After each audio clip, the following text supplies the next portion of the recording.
Yeah, man. Yeah. So you don't got the voice chat? I don't have a voice chat, man. Cause like I said, I've moved around so much. Yeah.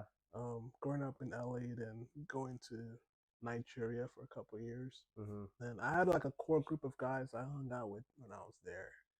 But yeah, we never really had a voice chat. I mean, I send them memes from back and forth Mm-hmm. almost every day or every other day. Yeah.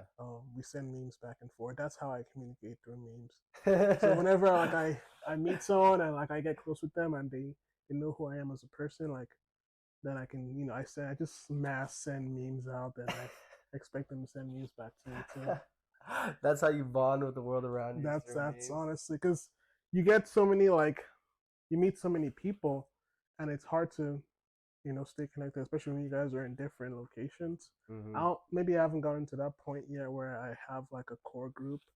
Maybe I'm just formulating it, as I get older. Hopefully I do. Hopefully wish to like have a core group of guys, Yeah, man. that I can move through life with. But in time, Yeah. So you're on like some nomad shit right now. kind of. I talked to my brother about it a lot too. Like, um, my brother and I are like very close. Mm-hmm. Kind of similar ideologies towards life, you know. Um, and yeah, I mean, you have to be comfortable being alone, Yeah. um, before you allow people close to you. That's 'Cause- good, man. How do you cope with that?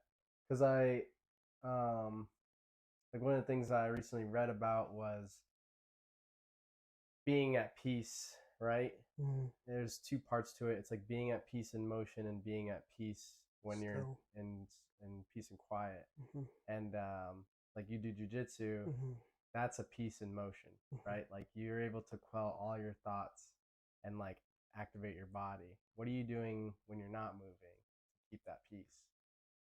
when I'm not moving, well, let me start with this.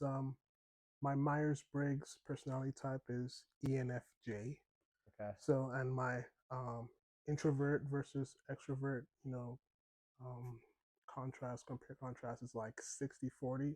Sometimes Mm-hmm. it fluctuates to like 50-50. But like I have my extrovert side, I have my introvert side. So being like that, I need my social batteries to be recharged at times. I'm super social, I like to be out and everything, but when I am by myself, like I told you, I'm a very big movie guy, TV shows guy.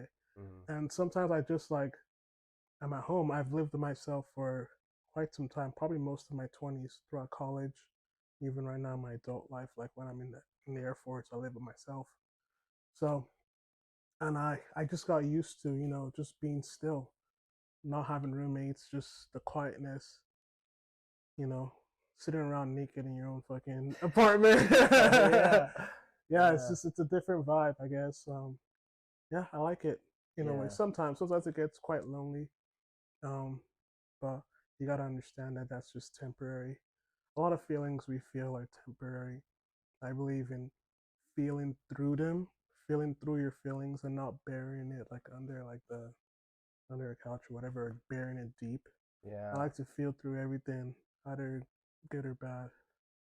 Yeah, I like that, man. You raised a couple of good points there. So the first one is the Myers Briggs personality type. Mm-hmm. So I am an ENTJ, I believe it Mm. is. So it's the commander personality. Yeah, I used to be that actually. That's Yeah, how which the one I started off with. Then I yeah. went to ENFJ. I think Is that T is thinking, F is feeling. okay? So is Mm-hmm. that the which one is that? It's like the debater.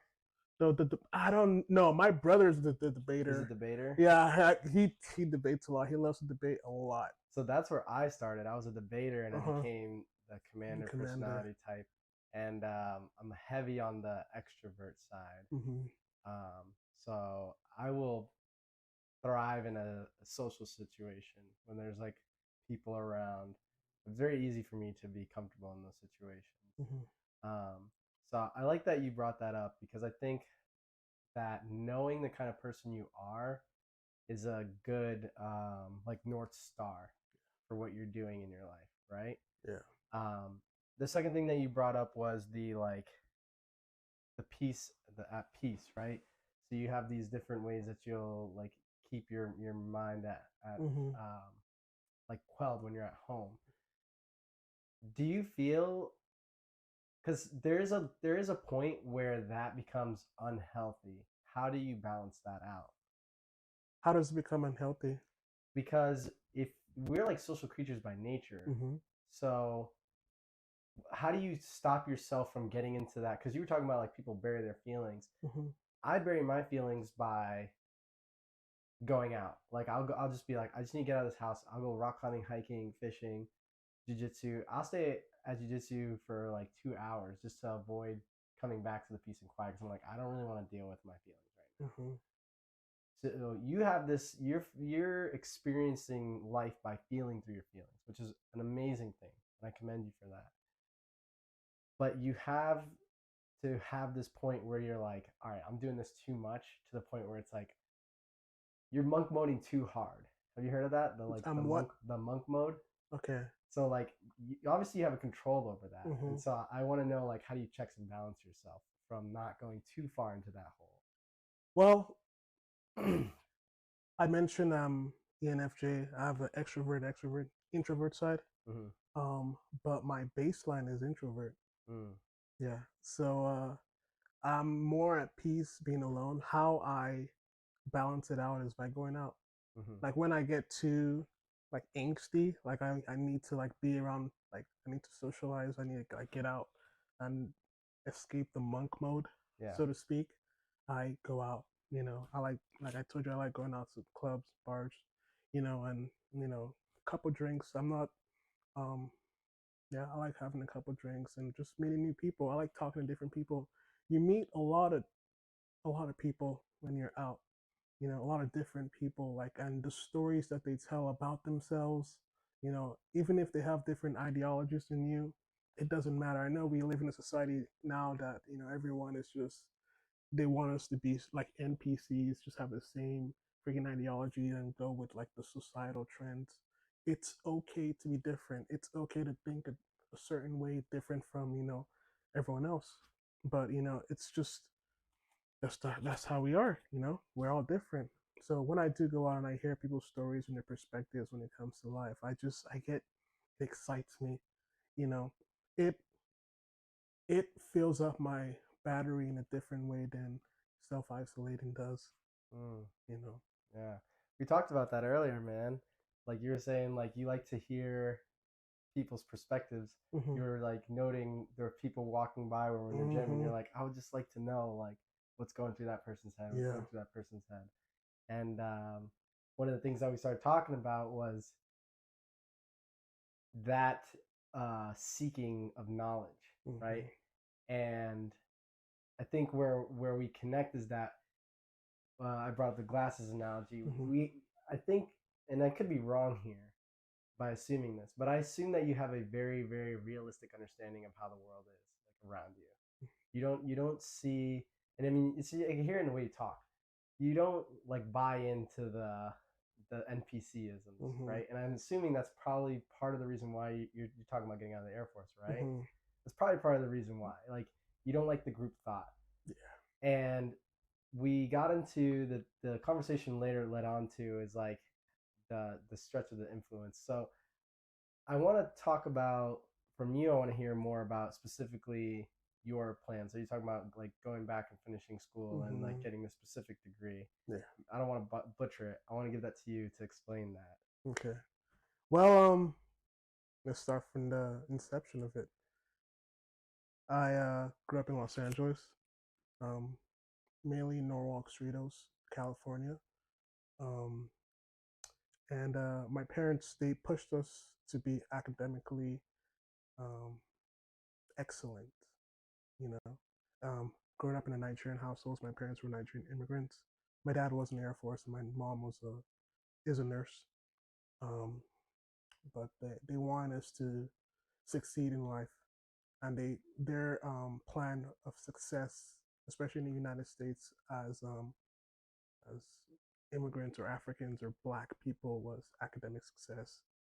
And my mom would say that they can be racist to you or whatever, but if you have straight A's, that's the key to enter any door you want in life.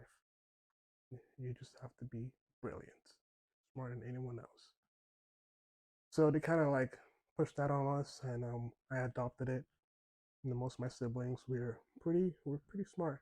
My brother, he's about to finish medical school. I have an older sister, she's doing nursing. Another younger brother, he's 20, about to be 20. He's going down the medical path. He's a type A personality, and he's smarter than all of us actually. Hmm. Yeah, he's had straight A's all his life. I've been pretty good, smart. I have A's and some B's, but this guy like A's since Absolute hitter, huh? elementary school. He's gonna be a Sheesh. surgeon. And I have another sister. She's in nursing. She wants to be a nursing practitioner. Nice. So mostly medical, but we like to excel. You know, so I followed that through elementary school, middle school, high school, and throughout college too. But I was kind of like the black sheep of the family. I decided to do business administration. In high school, I picked up a psychology book and I fell in love. Nice. Nope, it wasn't a psychology book. It was economics book, Okay. and yeah, I fell in love with it. Um, so that's what pushed me towards business administration because I wanted to be successful in life, and I wanted to make money. I want to have financial stability, but I also wanted to understand people, and I felt like business was, you know, the merge between people and money. You know, how do you make money? By understanding people, understanding their wants and needs. Economics would say understanding their demand and supply. So I went through that path, finished school in West Africa, in Nigeria, in University of Lagos, Nigeria. Came back to the States. That's when I realized that just because you went to school and got your bachelor's is not, and doesn't mean that you're gonna get a job right away. You know, it's not who you know or what you know. It's who knows that you know what you know. Mm. In a way, I don't know if I butchered that, but it has something to do with networking. Um, so I learned that right away, and I realized that what's the quickest way for me to, you know, get ahead? You know, what's the best way for me to get ahead and also develop myself and be part of something bigger than myself? Then the military came into question. Um, so I joined the Air Force, you know, and I got age. At first I was intel, but then I got transferred to age. That's another story. But yeah, I got age, airspace ground equipment maintainer. Um, did that and everything, and I realized I wanted to become an officer because I already had my degree. I wanted to become a leader. But midway through that, my dad passes away from cancer, and I realized that there's more to life than just your career path. You know, I got siblings back home that need that guidance.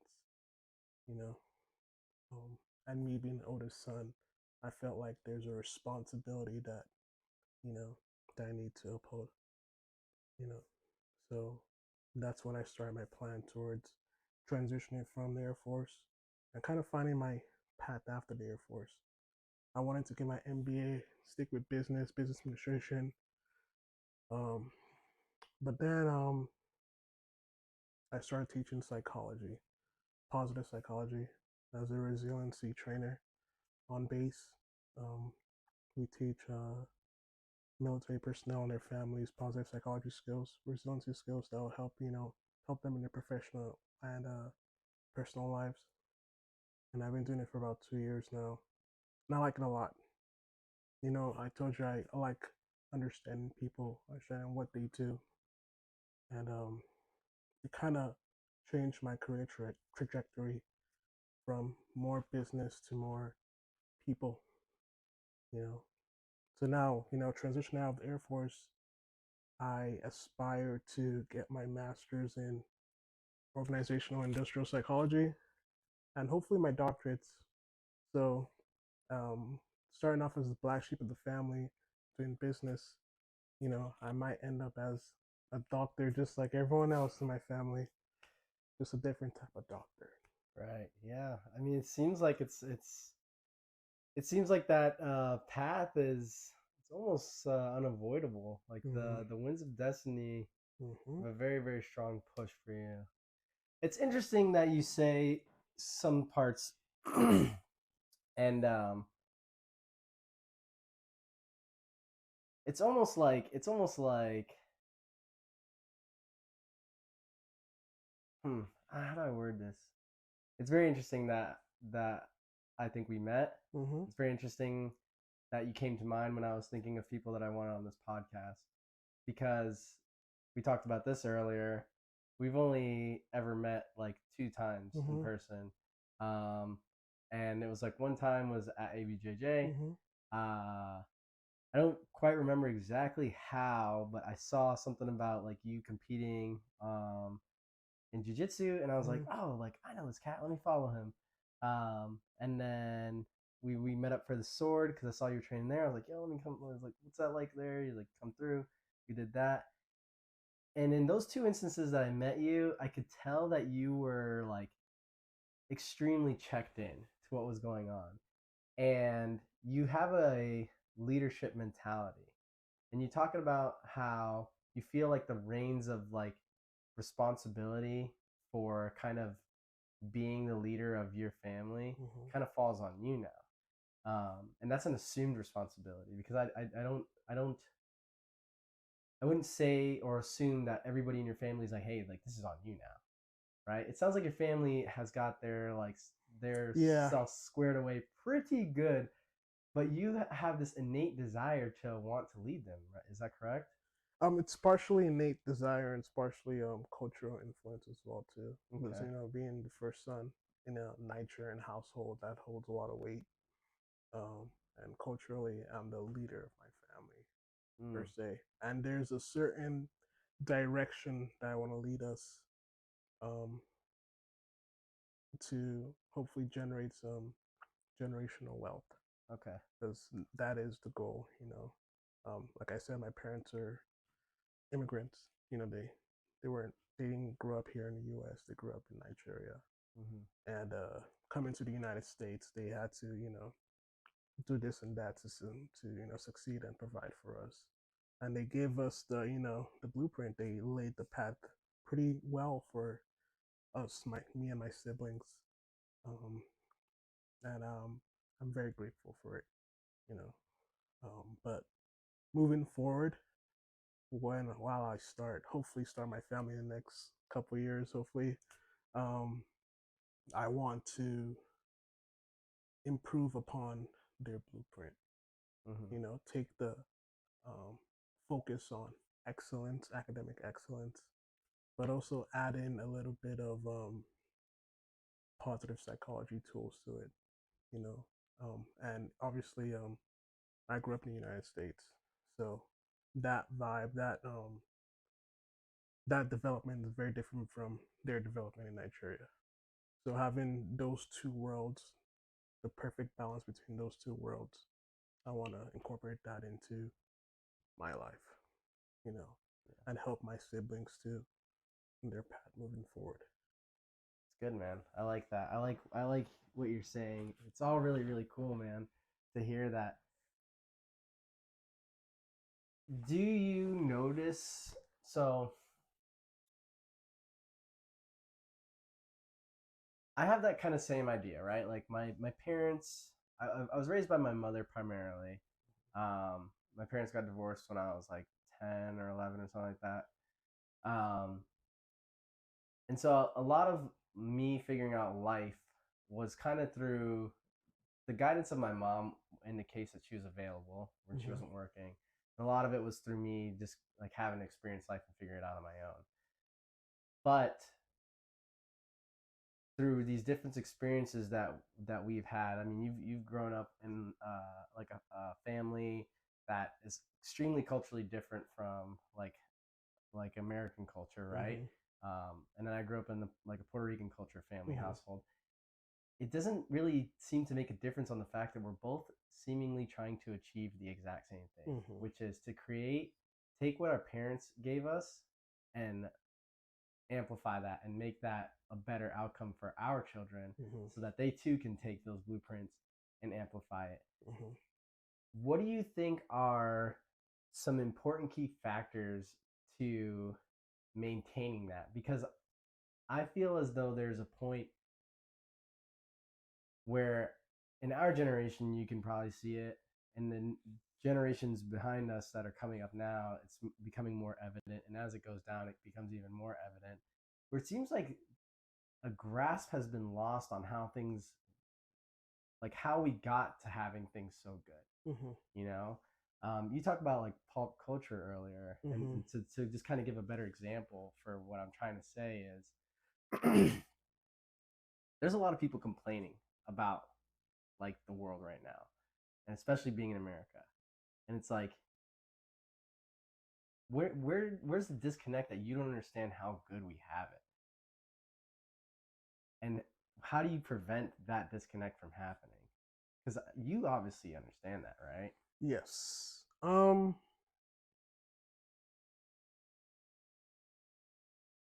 In high school, back in high school, my parents, my parents kind of separated for a little bit. My dad went back to Nigeria, and my mom was raising us. Um, so I did ninth and 10th grade in Cerritos High School. Then my 11th and 12th grade I did in Nigeria. That was my mom's attempt to try to join the family back together. So she sent my brother and I first to Nigeria, and later on the rest of the kids. Um, they were kind of like hopping back and forth from Nigeria to the U.S. Um, so when I went back to Nigeria, I was put in a private school and in boarding school as well too. And it was a little bit of a culture shock at first. I didn't really understand the way life is over there, um, and I had a lot of learning to do. I mean, this is the country that I'm from, right? You Right. know, I'm a Nigerian, but I don't understand what it means to be a Nigerian, to live in Nigeria. I'm just a Nigerian that grew up in the U.S. So understanding that, um, and you get to kind of see the United States from the outside looking in. Mm. That's when you get to appreciate everything the United States offers, all the opportunities, because I know people over there in Nigeria that would give their left arm to come to the US for a better life. You know, that's what um, if you look down on the border with Mexico, people are, South America, not just Mexico, people are trying their best to try to get into the US for a better life. So they understand the opportunities that are available in this great nation of ours. And they want it. They want to do better. They want to build that generational wealth for their families as well too. Um, but I would never have really understood that, even though I grew up in a culturally different household in the U.S. Nigerian household, I didn't fully understand it until I left the U.S. So I feel that's the solution. Honestly, a lot of people need to travel more. Mm. Leave their comfort zones and get out.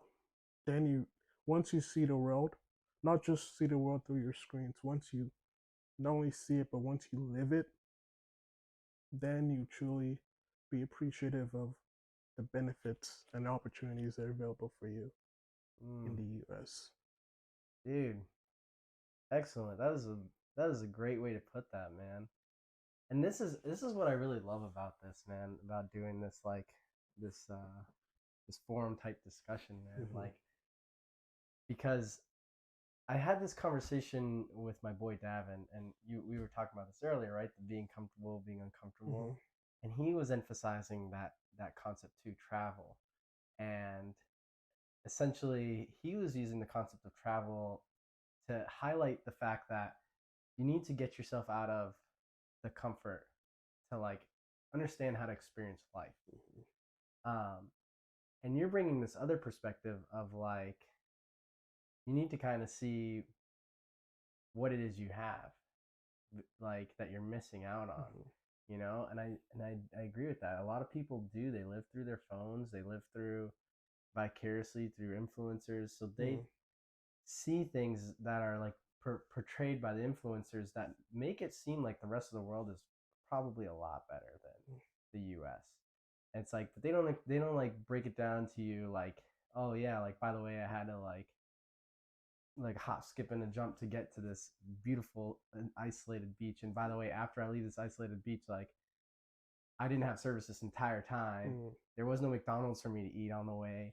I like didn't have AC. I didn't have heat. I didn't have X, Y, Z. All these comforts that I have in America that I forwent to bring you this awesome picture of this beautiful beach in Bali. You know, Mm-hmm. and you bring that to light, man. That is like that's a really good way to kind of like give the other side of the importance of travel and exposure. Yeah. Like I don't think it's an environment thing. I don't think I would probably have this mindset if I never experienced what it was like to be in like my grandmother's house in Puerto Rico where she didn't have AC and we were getting smoked in the heat in the middle of the Caribbean, like, you know, and there was no cable, there was no like cell phones, there was like I had to figure out other ways to entertain myself Mm-hmm. and realize like, man, shit, I had it good back home, you know. That's an excellent point to bring up, man.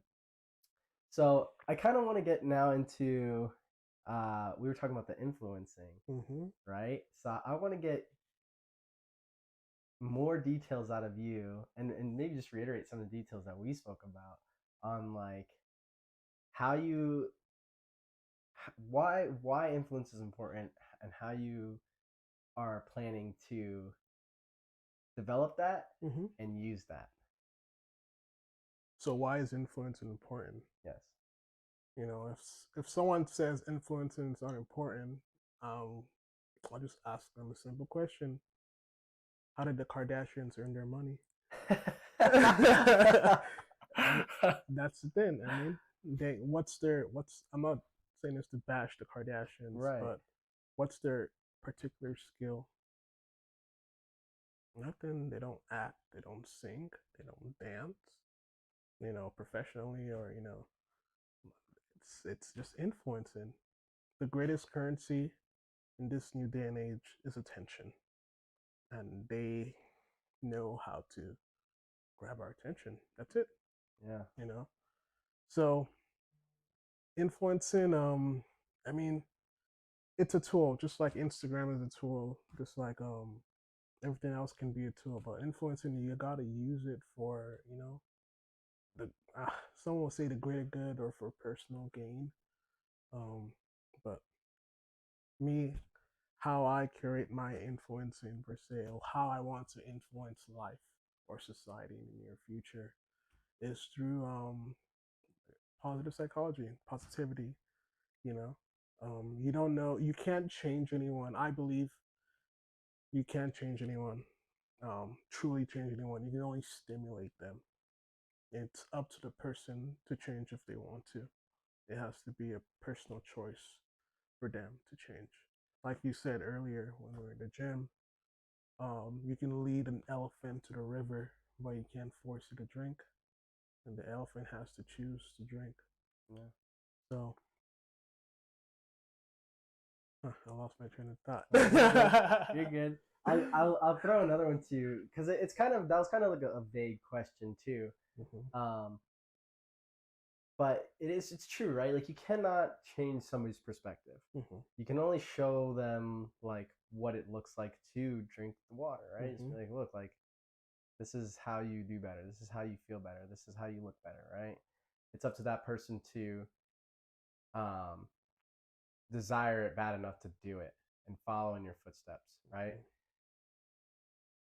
But there's something that is bigger at play that the Kardashians can command such influence so effortlessly and for things that are not beneficial for a mass majority of people's health. Like I would not tell a like a young 21-year-old girl who is complaining about her body. I would not be like, well, you need to go get butt injections and go get Mhm. your implants done and get Botox because it's harmful to your body, Mhm. right? It's harmful for your mental health. I'd be like, hey, like first of all, like I think you are great the way you are, right? This is how you're built, and if you feel like you need certain things, like there's natural ways to do this, right? Like Put in the work. yeah, if you want nicer arms, go lift, right? If you want a nicer butt, go squat, Mm-hmm. right?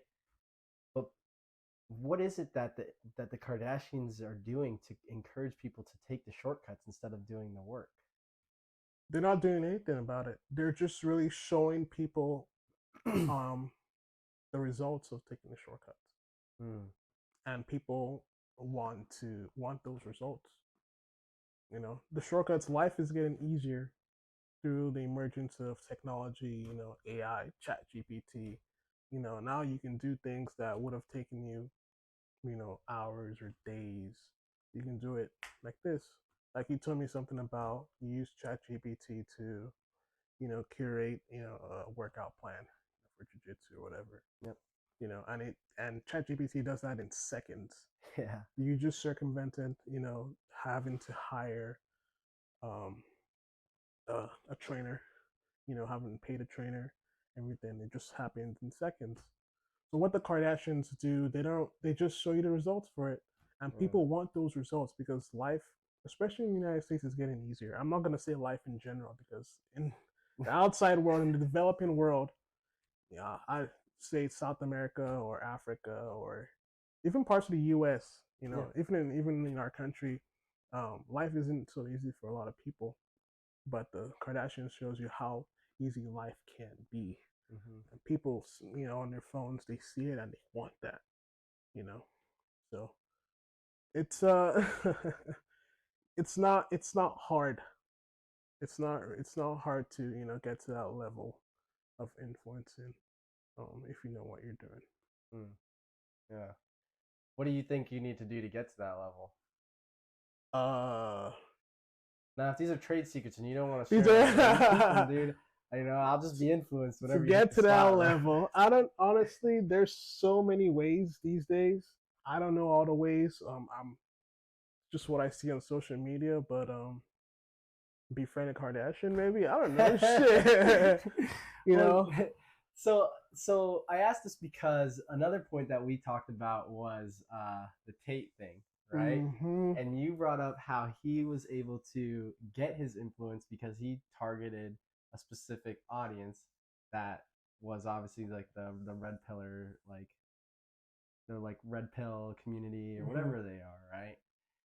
And then you also like mentioned how you actually looked into what this guy's saying, Mm-hmm. right? So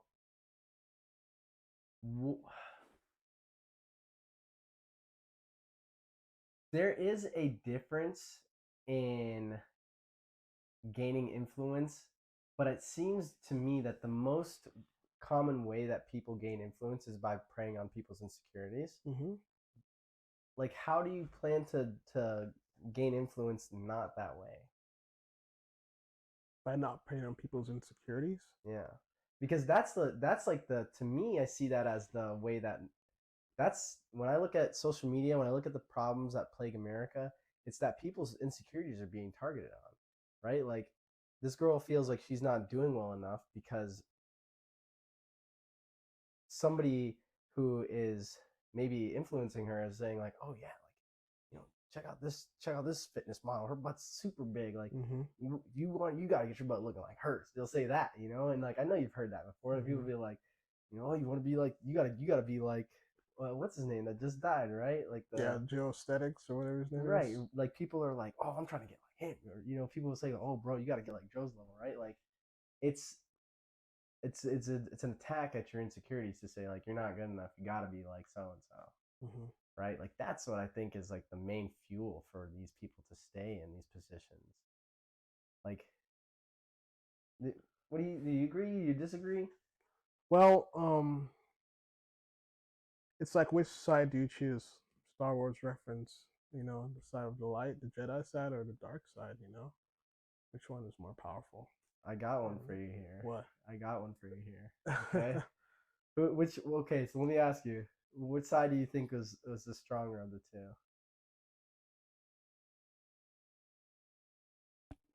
The Jedi side. You think the Jedi side was stronger? Off of what? Off of what premise? Um, Longevity. Where the balance in life. Like if you choose the dark side, you saw how. I mean, we're talking Star Wars here. You saw the toll it takes on Anakin and all of them, dark Sith or whatever you call it. But the Jedi side is all about peace and bettering humanity. The dark side is all about control and power.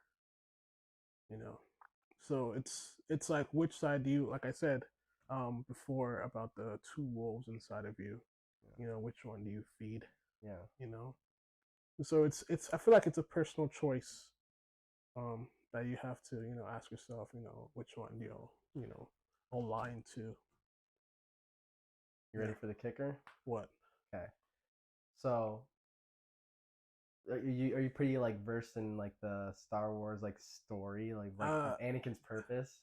I watched the spin-off TV shows. Okay. So you know that Anakin's like the reason why Qui-Gon wanted to make Anakin a Padawan and eventually make him a Jedi was because he believed he was the one. And the purpose of the one was to do what? Was to bring balance to the Between Force. The Force, which is the light and the dark, right? Right. So to bring balance to the Force. That's what the premises was. Now when Obi-Wan and Anakin are fighting, right? Anakin said, or Obi-Wan says to Anakin, he's like, you're supposed to bring peace, like you're supposed to bring balance to the Force, not leave it in darkness. Would it be considered balanced that he brought it down to 2 Jedis and 2 Sith versus an entire Jedi temple where they're breeding this ideology of our way is the right way, right? And it was a sacrifice that Anakin made, right? He lost everything in that crusade, but in the ultimate end, he did bring balance to the Force.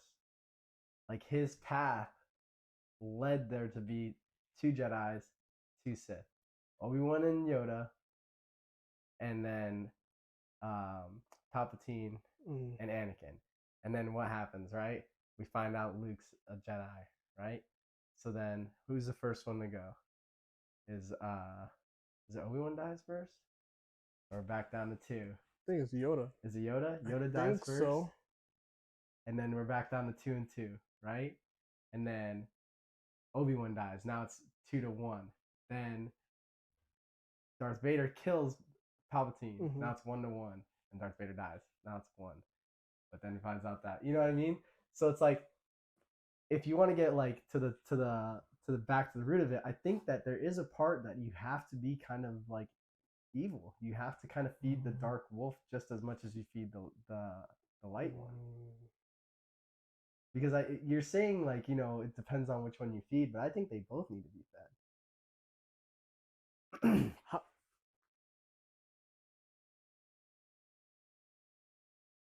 Let me think about this. Yin and yang, bro. Yeah, because that's the yin and yang. That's the thing.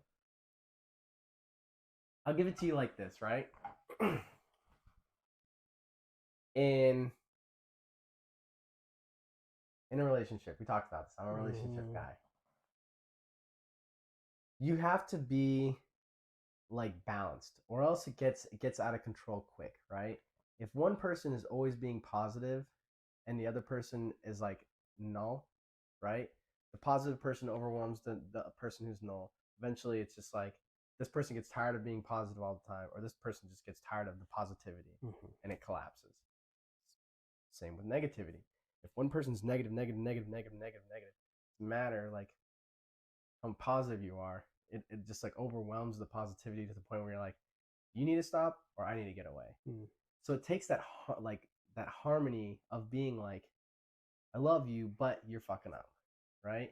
And I think that's what makes like great friendships, right? My best friend, I call him my brother. Like we've been friends since we were super young, and there will be times where it's like I have to call him out on his shit, and there will be times where he has to call me out on my shit, and that's not being like, it's not with hatred, but it is negative. It is negative feedback to what you're doing that you have to be acknowledging of. And I think that comes with like checks and balances, right? Like you can't tell yourself your shit every day, or eventually you just don't want to work hard anymore. There has to be a point where you have to acknowledge that voice that's saying like, hey bro, you're not going hard enough. You don't like, hey, you're being a bitch, come on, hit another rep, right? So I believe like there is a way to balance it, and in terms of influence, I would love to figure it out. the way to balance between influencing or taking advantage of people's insecurities for personal gain. I I hate to say it like that. It's like you sell the drug, but also you promote the disease as well too. I mean, if the disease brings you, I guess money or personal gain, while you're in turn selling the drug as well too to appease that, Mm. then I guess it's the balance, yin and Mm. yang. But then even that can get corrupt because like look at like drugs in America, Mm-hmm. right? Alcohol is legal, but it's like one of the leading causes of deaths in America, Mm-hmm. right? McDonald's is legal, but it Mm-hmm. contributes to obesity, which is like one of the Mm-hmm. number one like comorbidities that Americans have. Mm-hmm. So yeah, like how what is the like right yin and yang? Ooh, that is a deep question. I feel like it's understanding the potential for humanity to be um, in the darkness and in the light as well too. Because one thing I noticed was living in Nigeria was there's some things you just can't control. Um, like I've seen poverty, like stark poverty, and it's like, how many people do you want to help? How many people can you help? It's like, okay, you help. I know to say you help one, it's like a drop in the ocean, and even if it's a drop in the ocean, it's still something. Um, but just seeing that, stark poverty and people just trying their best to earn like a dollar a day just to have enough to feed themselves for just that one night. Or sometimes they eat just once or twice a day. Then the next day they go back to the same hustle, trying their best to have a come up or save enough money to send their kids to universities or school. You know, and you see that you're like, damn, this sucks. You know, so it's like there's just so much you can do to change the world. I'm all for changing the world, to make it a better place, but there are, you know, other agencies, you know, that have, ulterior motives. Mm-hmm. And there's, I mean, Oh, dude. So one of the things that I want to bring up with you, and I kind of want to get your input on. So we talked about the Tate thing, the influence, the preying on people's insecurities. Have you looked into or know anything about what is the pacification of masculinity in America? mm, and to pacify something is to make it weaker. Mm-hmm. Like what's going on with it right now. Mm-hmm. I feel like it's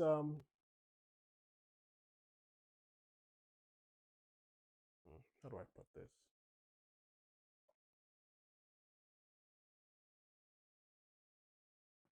Let me think about it because this is something that I focus on a lot. Yeah, I watch a lot of videos about because this. I'll give you some stuff to like kind of chew on to think Mm-hmm. of.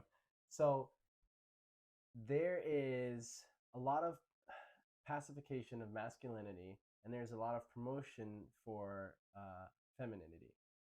I Mm-hmm. am all for 110% equal rights for women. I believe Mm-hmm. that is like one of the greatest things that America's done. We've taken all these restraints off of women. We've Mm-hmm. empowered them. Women are out earning men like 1,100 pounds to their male counterparts. This is Mm-hmm. like a statistic from Britain. Um, they are completing school 2 to 1 on men. There is science that shows that women mature faster, Mm-hmm. mentally develop faster. There's considerations to even start men in school a year later Yeah, you to saw be that video equal. on Yeah. YouTube. Yep. Big Think. Yeah. Yep. Yeah. Yes, Okay, we saw the same exactly. thing. Okay, Dude. cool. And it's I was about dude, to comment on that. yeah, all those stats, bro. So Yeah. and I dude, like I believe like every man needs like women. I'm not gonna like comment on like the sexualities and Mm-hmm. all of that. But I do believe like in a heterosexual relationship, like a good man needs a good woman. Like Yeah. it's a 50-50% partnership. That being said, I see a significant decrease in men being men, and it irritates me to like no end because I mean, sure, whatever. It makes the competition less for me, right? But it's like it's bad because if you think about it, right? Like if we're to go to war and there's a draft, like there's gonna be a lot of dudes who are kind of, I mean, for lack of better words, they're gonna want to being bullet sponges, because they don't know how to be a man. And the pacification comes in ways of like video games, That was the first pornography, one. Yep. like like media. I don't want to say media, but it's like cinema, right? Like I love the Avengers. That was a great movie series, right? But some people love the Avengers, bro, and those dudes are pacified so hardcore, Yep. So I think I gave you a little bit here to chew on. I think you've got what you wanted to say What too. was the original question? So it was, what is your opinion on like the pacification of masculinity? I feel like it's a garnered effort that has been going on for decades now. This may be a little bit of a conspiracy theory or whatever you call it, but I feel like to control a people, you gotta control the men because men. I believe men and women are different in a way, and in this instance, I feel like the the race or the gender that would have more of like a resistance to control is the men. If you look back in history, all the great uprisings were men. French Revolution, the quest for independence in the United States from the UK was mostly men. Um, so if you want to control people, you got to control the men in any nation or society. And when you pacify the men, you take away their masculinity, then they're easier to control. So there are powers at play. That's what I believe. That they want it to be like this. They want there to be civil unrest between races or genders or whatever ideologies. They don't mind. They don't mind as long as their agenda is being pushed subtly, and it's not just like over the course of a year or two. No, they don't care if it takes 10 years or 20, as long as there's a steady push towards their agenda, then it's all good. Yeah. It might be a conspiracy theory. I may seem crazy, but like that's just what I believe when it comes to the terms of masculinity and pacifying men. Yeah. I think, I mean, you can wrap some tinfoil around that one for sure. I think it just scares me because I don't necessarily live a life where I like rely on other people. I mean, like everything I have, I built. It's in my name. I worked hard for it. I sacrificed for it. And like even if everybody was to, like, even if the government was just be like, bro, we're taking this from you, like it would be nothing for me to get it back because I know how to do it.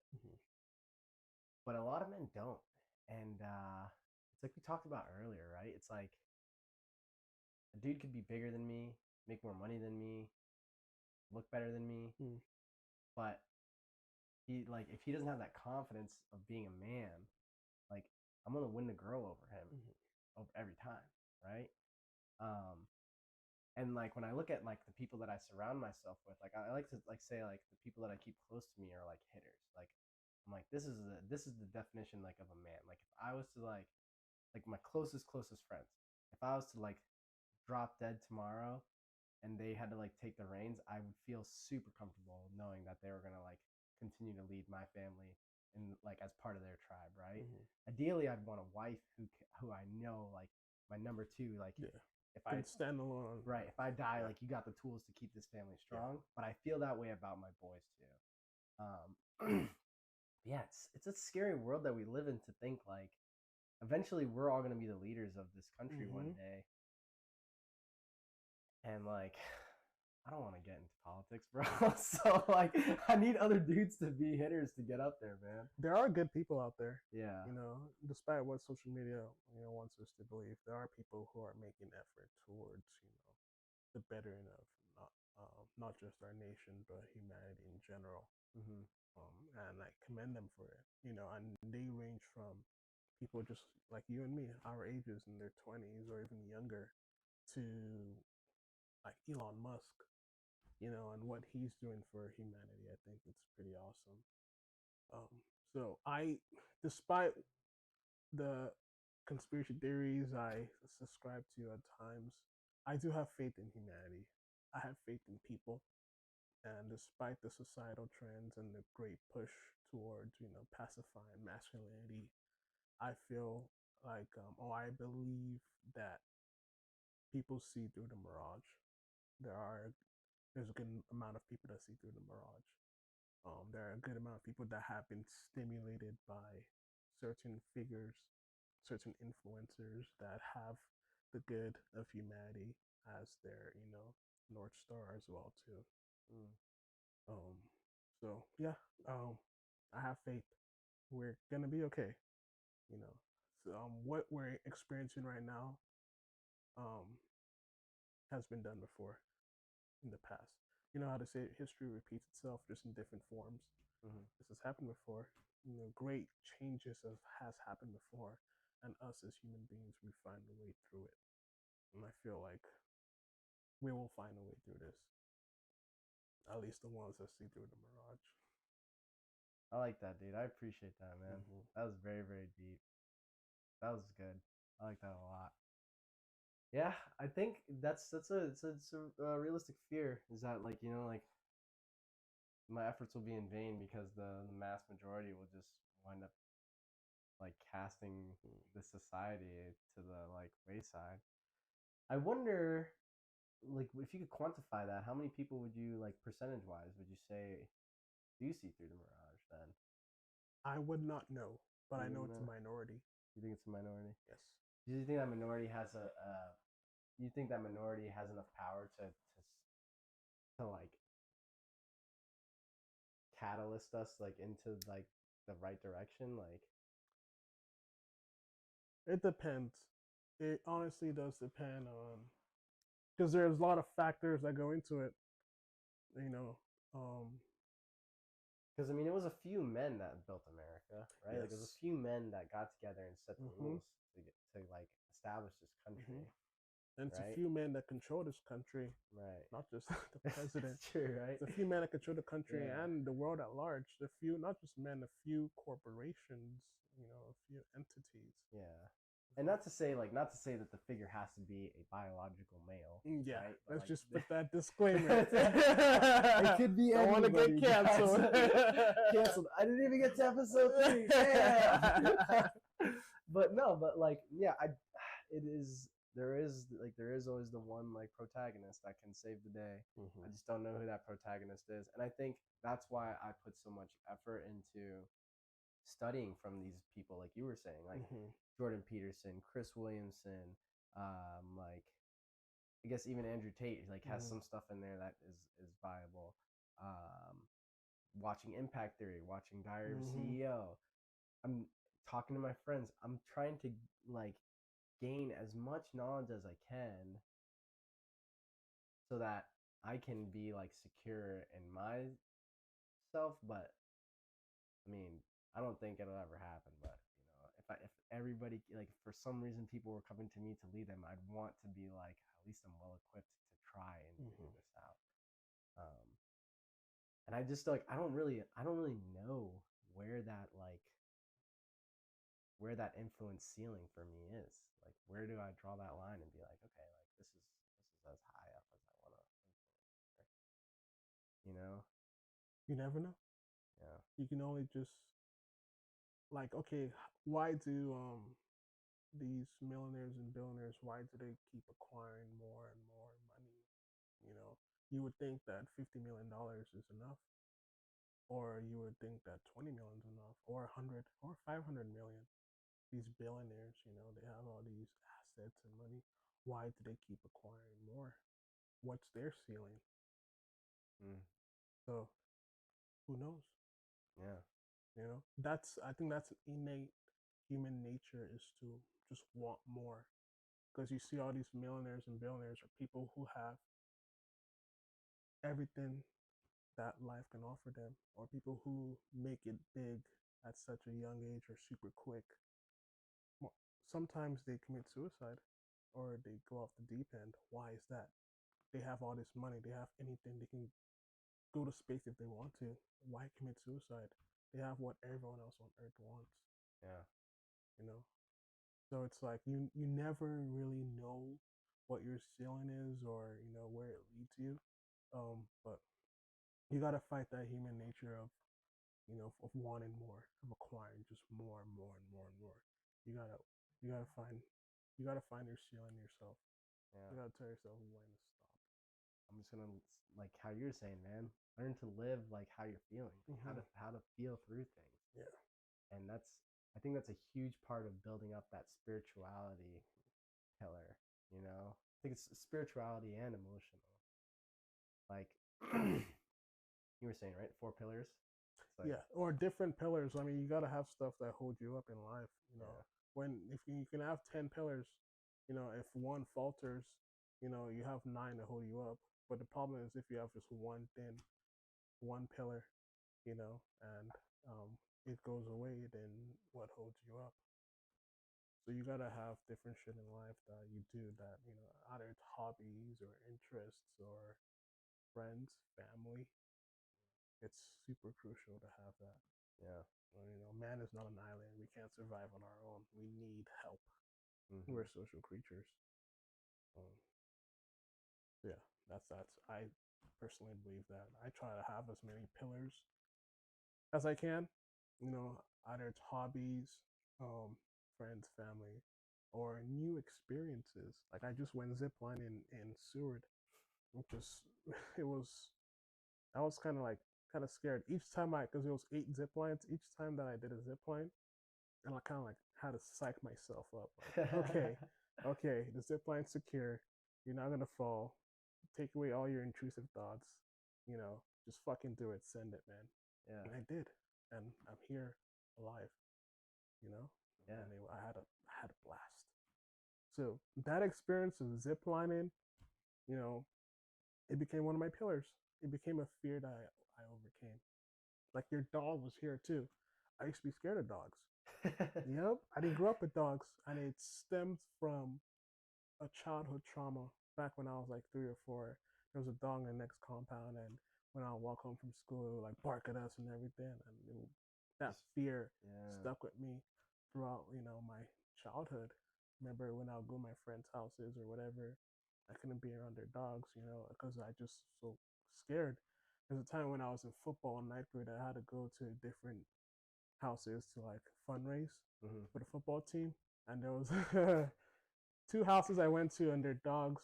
When they opened the door, the dog would run towards me, and I start running. Oh. And that's one thing you don't do with dogs because they They think just that's you're they playing. followed you, yeah, Yeah. exactly, for a while, like a couple blocks. Oh And man. I thought that they were gonna try to eat me and like kill me or whatever, but they're just playing. That's how dogs are, that they Yeah. think that it's a game. But I Yeah. didn't understand that. It took me until like almost 20, 21 years old to really like, okay, these dogs are okay. It's they're not trying to kill me. Like I watched videos on it. I had to change my wiring. Like, okay, I gotta face my fears. I gotta feel through it. Mm-hmm. Be around dogs, and I realized that, dogs love me. That's good, man. Yep. Dude, I like that you're able to face your fears like that, man. I'm glad that I met you. I'm glad that we have this conversation Mm-hmm. because it's good to know that there are people like who are not just like being subject to life's Mm-hmm. like will. That's so good, man. Yeah, I. So what was one of the things you said? You talking about swimming earlier? Yep. Yeah. That's my next one of my next challenges I gotta face. Like I can't swim. um, yeah, I mean, I've tried to swim over the years. My friends have invited me over to their pools and everything. And, I'd always like dangle my feet on the edge. Even when I went to Vegas last year, there was a girl I was hanging out with while I was there, and went to this like pool party. I think it's Mandalay Bay or whatever. Yeah. It's just like Latin, pool party. They were playing a bunch of Latin music, and she was like in the pool and everything. One, I didn't want to get my feet wet, and two, I didn't want to like take it off and actually swim because I didn't really know how to Oh man. So I was just like dangling on my feet and everything. But yeah, I gotta. That's one of the things that I gotta do. Honestly, is to learn how to swim. And apparently, I'm dense or big bone or whatever, so I don't really like float. Yeah. Well. So, but it's something that it's been in the back of my mind forever, Yeah. and I will conquer that challenge. How old are you now? I'll be 28 in October. Dang, dude. Yeah. Oh, how do you perceive your age? Do you like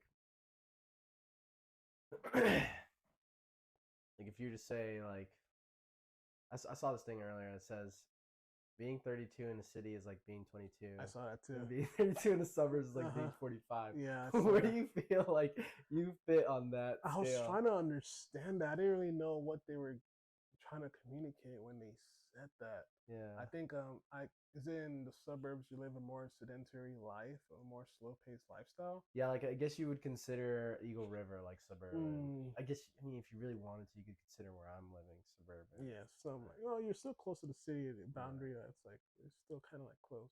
Yeah. And I think it's because life's influences. When you're 32 in the city, like the thing to do is to be like out and about. Yeah. Like for example, my boys in New York, they're all 30 plus, like 30, 32. And it's New York. Dude, my best friend Louis, man, his brother Caesar is, I think he's like 32 or 33, something like that. Bro, I follow him on Instagram, and this dude is out every weekend, just like bottle service, bro. And I'm like, dog, how do you wake up? And then here's the crazy part about it. Dude hits freaking Ironmans, like trains and does Ironmans. Wow. He'll be out, bottle service, like, and I'll be watching. I'm like, dude, like I'm watching this at 10 o'clock. He says you uploaded this an hour ago. So you're up at 3 a.m. like balling, right? And then I'll get up the next morning and he'll post his freaking Strava 32-mile bike ride. Damn. I'm like, dog, how do you do that, bro? Some people are blessed, dude. That's insane. Absolute monster of a guy, dude. But it's true. It's like, everybody's out there is doing that, But then you look at like what is the 32-year-old in Eagle River doing? They ain't coming down here. They only, Unless they're like one of those old, like creepy dudes, I see some of them in Willowa and Pio and Gaslight. And as soon as they come down, have a drink or two. Yeah. Come out to the bars, come out to the city life. Every once in a while, every once a couple months, come hit on some young girls. Sick, yep. Dude. But yeah, it's a different vibe, I guess. But you get to a certain age. I mean, it's all relative, I guess. Someone can be 33 and identify as a 23-year-old. Yeah. Either emotionally and mentally, and they want to live that lifestyle. Maybe they never got to experience that lifestyle. In their 20s, maybe they devoted everything they had to their work and career. Maybe they went to school for most of their 20s. Bachelor's, masters. More training.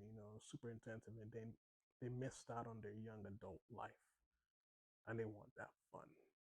So they are recuperating for it, in their 30s. Yeah. So that's how I see it. Some people just like the chaos, of the spontaneity of early to mid 20s. Yeah. I think there's varying levels of it too. Like there's definitely like Caesar. I mean, this dude, he works for like MLB. He's like he's doing it right. Like he can be out partying every night, right? Like that's part of it, right? What does he do for MLB? I mean, you don't need to tell me anything like that. Yeah. But like he's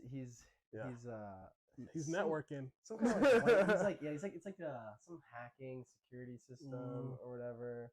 I show you his Instagram, dude. He's doing all right. He's mad chill, bro. But yeah, like he's got it figured out. He's got it figured out. He's living an appropriate lifestyle for a guy in New York his age, like in his like success bracket.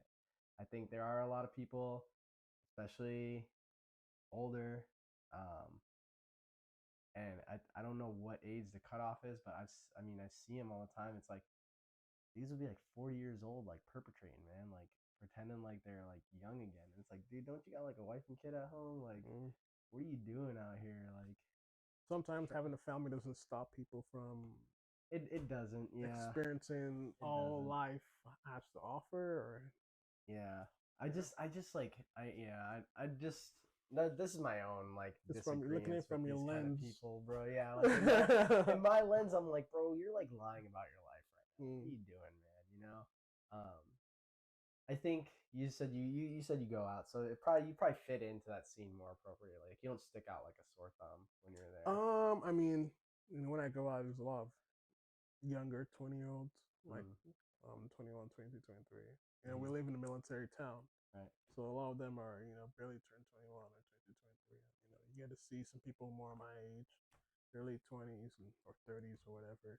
And it's definitely a different vibe. Like, I don't go out to the dance floor and try to like, it's like all the fun, Yeah. like every weekend. Yeah, like I don't do that. When I go out with my boys, we're more chill, more relaxed. Like you can tell, that we're not like, so, You're but not there to like black out and be a yeah, problem. black. Yeah. I've never blacked out, honestly. Nice. You know, but like it's there to relax, have a couple drinks, have fun, socialize. If we meet some people, while we're out, that's cool too. You know, yeah, I do have some weekends that I have a little bit more fun, but I'm still controlled. Like I think I partied with some Serbians 2 weeks ago. They're pretty chill. Serbians, Croatians, and one was from Montenegro. So they're mainly Eastern Europeans, but they're fun. How did you meet these people? Military? I met them at the Willowa, Oh man. Then I was just talking to them and this is what I think Serbians or Croatians, they do this, then like that. Then one of them does this. Too. I don't know. They were showing it to me, and I was doing it with them, man. But they're cool. You Yeah. never know who you meet. Like I told you, when you go Yeah. out, it's always a different vibe. You Yeah. just have to have that aura about you to welcome a different experience all the time. Yeah. I go out with I don't go out with an agenda. I go out with whatever happens, happens. You know. Mm, I like that. Yeah. I haven't been like out in a very long time. I just never really jived with the scene too much because I would, well, I don't know. I guess you could have these conversations with these people. This is so noisy, man. It Noisy. is. There's a lot going You get on. used to it. I mean, I work on the flight line. I Yeah. hear planes flying all the time. So You're already part deaf anyways. not even my hearing is perfect. Really? Yeah, I Yeah. did an audiogram. Like my hearing's still perfect. It's kind of weird. Yeah. It's because you're on that desk now. So you're flying that desk. Yeah, true. You got in your double ear pro. He can't That's hear true. nothing. That's funny, man. Yeah. So have you been like outside in Alaska a lot? Like, have you been like into like Alaska, like wilderness a lot?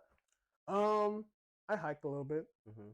Um, I recently did the Gold Mint Trail over at Hatcher Pass. Okay. Up in was it Palma Wasilla. And it was chill. There were no mosquitoes, so that was a positive. And it was just I did a walk 4 miles in, 4 miles back. It was pretty chill, man. I like to be out in nature because it's kind of peaceful. You get I don't know if it's serotonin or endorphins or whatever, but it's just natural. You have this natural high when you're out in nature. I feel like the most beneficial thing for you to do, to uphold your physical health, is walking out in nature.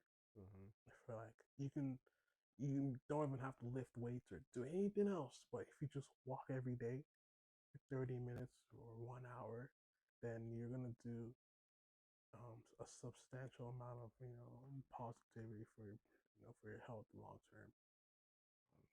But yeah, I like to hike a little bit. Um, I haven't fished since I've been up here. I wish I did, but maybe next summer. Yeah, I like to be out in nature. I feel like long term, hopefully I'll have a house by the beach or Oh close to the yeah. beach. Hell yeah. Well, step one is learn how to swim. Oh man. It's interesting, dude, because when I look at like the people that I like hung around like growing up, Mm-hmm. and even when I first got up here, the fun for me was like it was like the downtown scene, Mm-hmm. right? Um like the being in the city, right? Going to Mm-hmm. breweries or whatever it was. And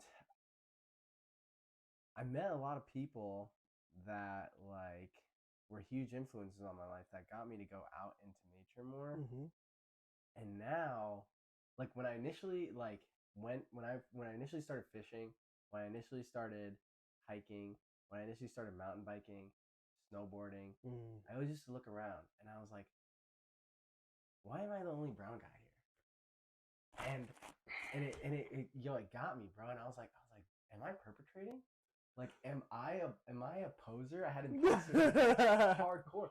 But then I realized I was like, nah, dude, like I'm dogging on these dudes. Like I snowboard better than them. I'm faster than them on my bike. I'm faster than them on the hike. Like, Yeah. you know, and I'm like, nah, I'm not perpetrating. Like, there's just not a lot of people like me who are coming Yeah. out here.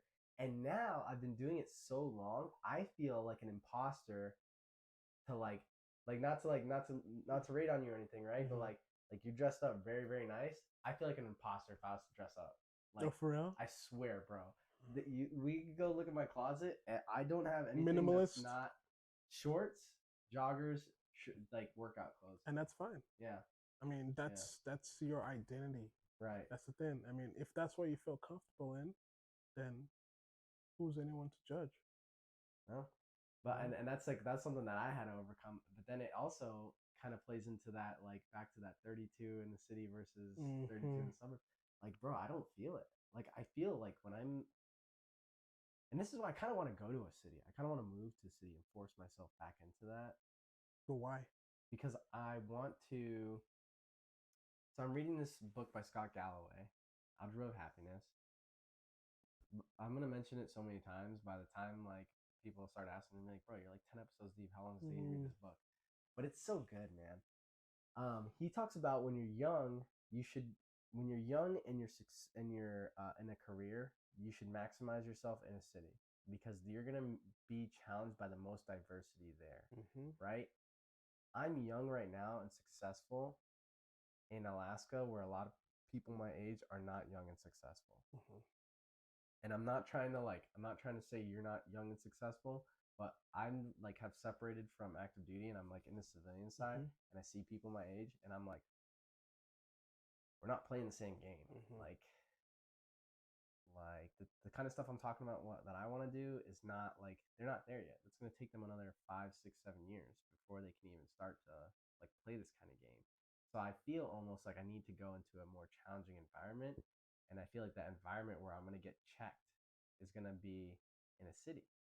I feel like I'm gonna go to a city and I'm gonna be like, oh yeah, like I make passive income or whatever, and people are gonna be like, bro, what? Like, We did that like 10 bro, years ago. yeah, I got Catch up. like, bro, I got I'm making 250K a year, bro. Like, Mm-hmm. you know what I mean? Passive income. Exactly, bro. Like that, I feel like that's gonna like reinvigorate that dog in me to be like, all right, I'm not doing. Like, I Mm-hmm. gotta go a little bit harder. And maybe I go there and then I go, no, you're doing the most and you're not really enjoying life. I do need to go back to Alaska. Alaska is where I belong. Alaska lifestyle, like it's not that I was ahead of the game and unchallenged. It's just that I got ahead of the game to live my life the way Mm-hmm. I wanted it to live.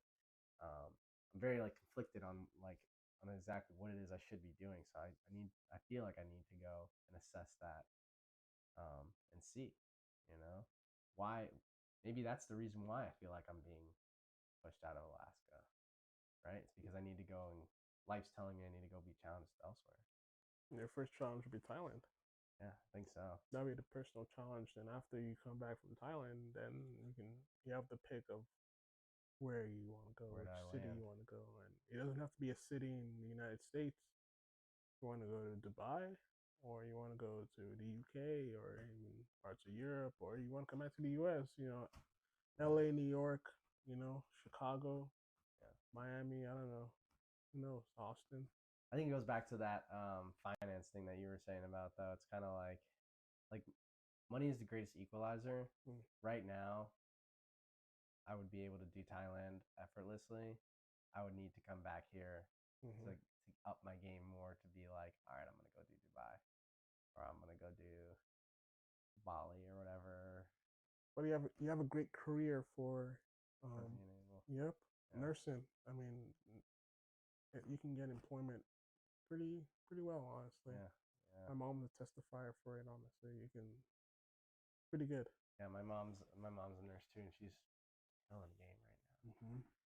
I need to figure out what to do with my mom's money for her because I got this money and I'm just like, you need to. It's like kind of it's too late to like invest. Like I'm like, Mm.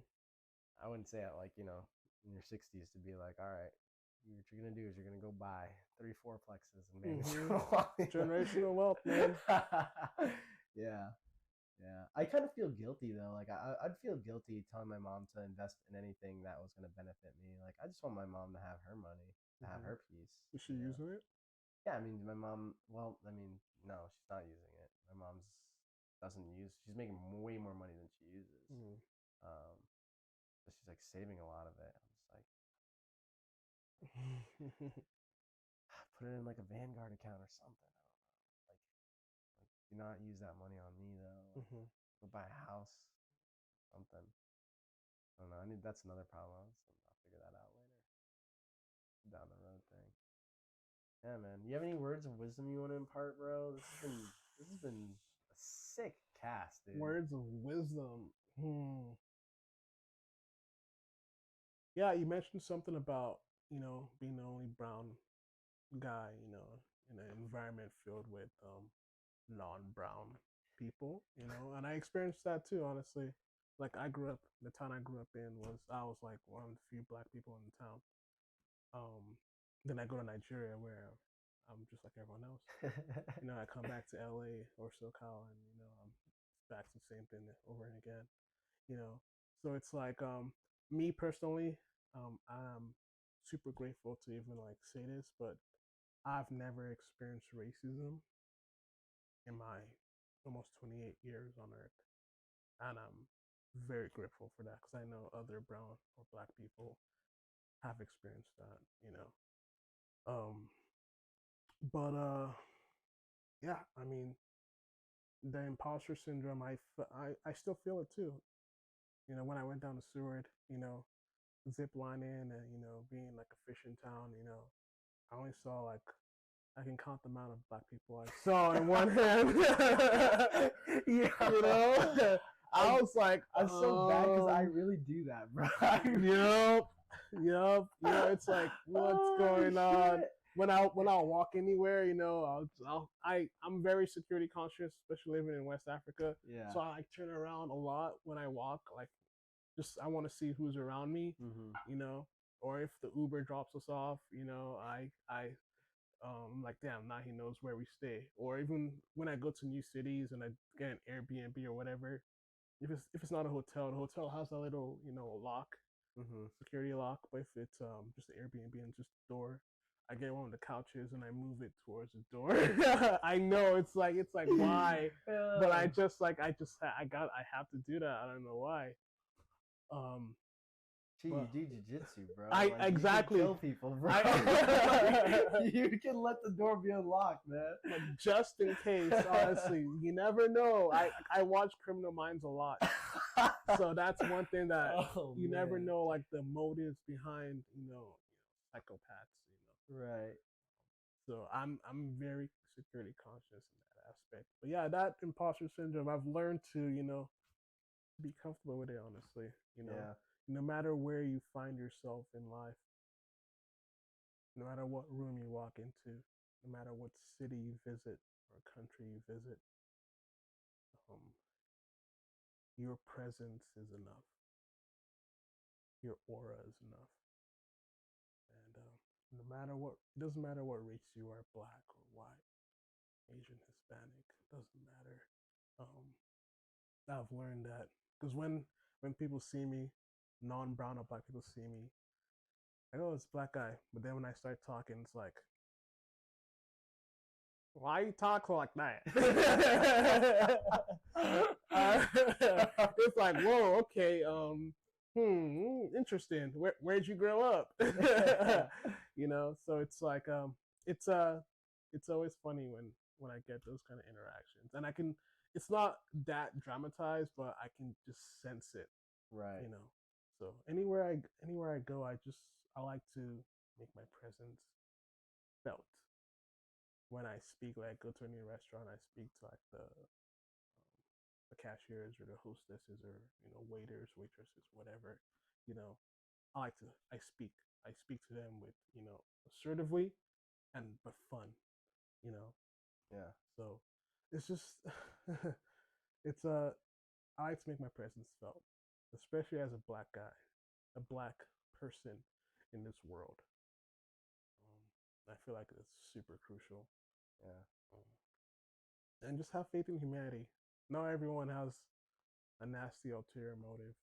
Mm-hmm. Even if they do, then be the light. I'm Christian. I like to. I'm not perfect. I'm not pious, but the ultimate goal of a Christian is to live a life like Jesus Christ. And I still make mistakes. I still falter, but that's my goal in life, is to be like Christ. And I want my presence to reflect that, because out of all the North Stars, the brightest one is Christ for me. Dude, I like that a lot, man. Gee, dude, you are so wise, bro. You are wise beyond your years, man. It is insane, dude. I'm so glad that I met you. I'm glad that we had this conversation. This was dope, dude. I appreciate it a lot, man. Good shit, man. Yeah, Put it. Good handshake. handshake. Dude, that was good, man.